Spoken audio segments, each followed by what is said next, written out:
Now we've got, also in the Middle East, the rise of ISIS.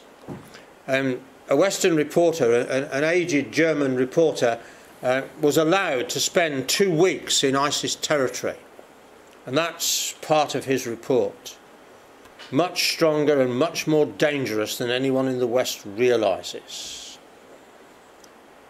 ISIS is supported by an almost ecstatic enthusiasm, he said, that I've never encountered in any other war zone. And this guy's 74 and he's been a war correspondent for most of his life.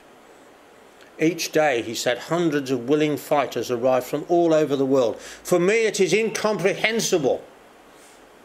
But that's what's happening. ISIS really got underway in 2006. Came into prominence in 2014, last year, with big gains in Syria and Iraq. And the US killed most of its leadership with their bombing. A new man has now arisen to head up ISIS. He's called Abu BAKR al Baghdadi, which is a very significant name because Abu Bakr was the first Caliph of Islam after the death of Muhammad. And Baghdad was the centre of the Islamic Caliphate. And what that man is saying is, I am going to rule over all Muslims, and I'm going to do it from Baghdad. Now, the older ones among you will remember the first speech that Winston Churchill gave in Parliament when he became Prime Minister in 1940. He said, I promise you nothing but blood, sweat, toil and tears. Because he was absolutely determined to defeat the Axis powers and win the war against Hitler. This man's not much different. That's what he's saying to his followers. If you want an honourable life, fight jihad. It's all about fighting. It's all about defeating their enemies. It's all about bringing all of the Muslim world into submission under his rulership, because that's what Islam means. Islam means submission. They don't want freedom. They want everybody to submit to the Quran. But that's not the only thing that he's saying. Just look at this quotation. Follow me, he says, and we'll defeat Rome. He's still fighting the ancient battle that the Turks were fighting in 1453 when they took Constantinople. They tried to go further. They tried to take over Europe. They were stopped by Charles Martel in 732. And they were stopped again by Jan Sobieski, the King of Poland, in 1683 when they tried to take Vienna. They want Europe. And this man saying, follow me and we'll get it.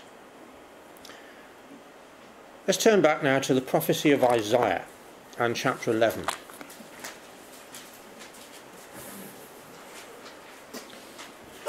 And look at something that hasn't happened yet, but now with the rise of ISIS has the potential to happen.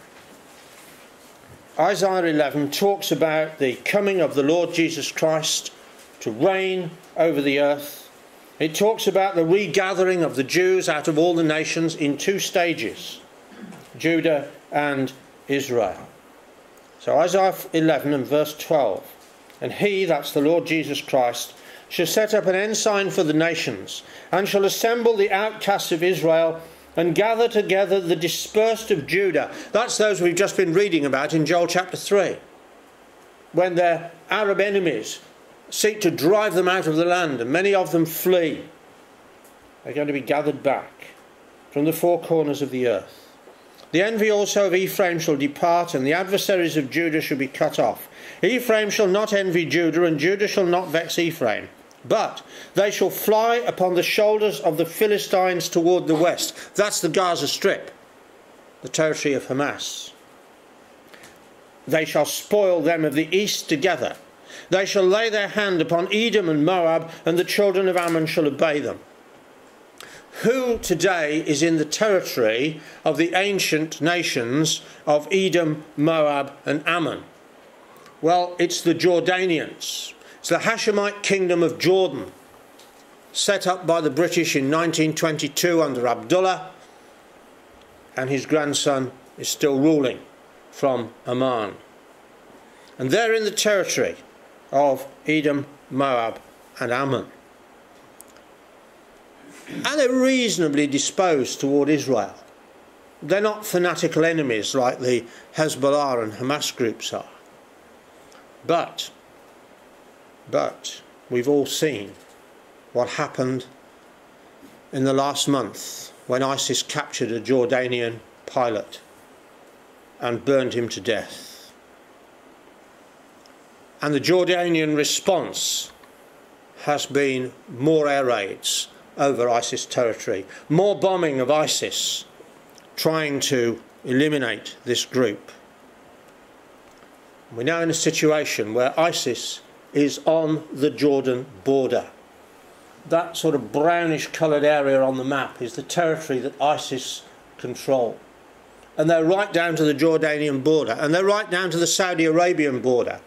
And they did a raid over the border into Saudi Arabia a few weeks ago. They only killed 3 people. One of them was the general who was responsible for the defence of all of that border. They knew who they were going for. So ISIS is now right on the Jordan border, and the Jordanians are bombing them. Watch this space, because if ISIS goes into Jordan and takes over Jordan, and Jordan is an unstable country today with many ISIS supporters within its borders, we could find the very exact situation that's prophesied in Isaiah 11 verse 14, where we've got a hostile power on the east of Israel as well as on the west.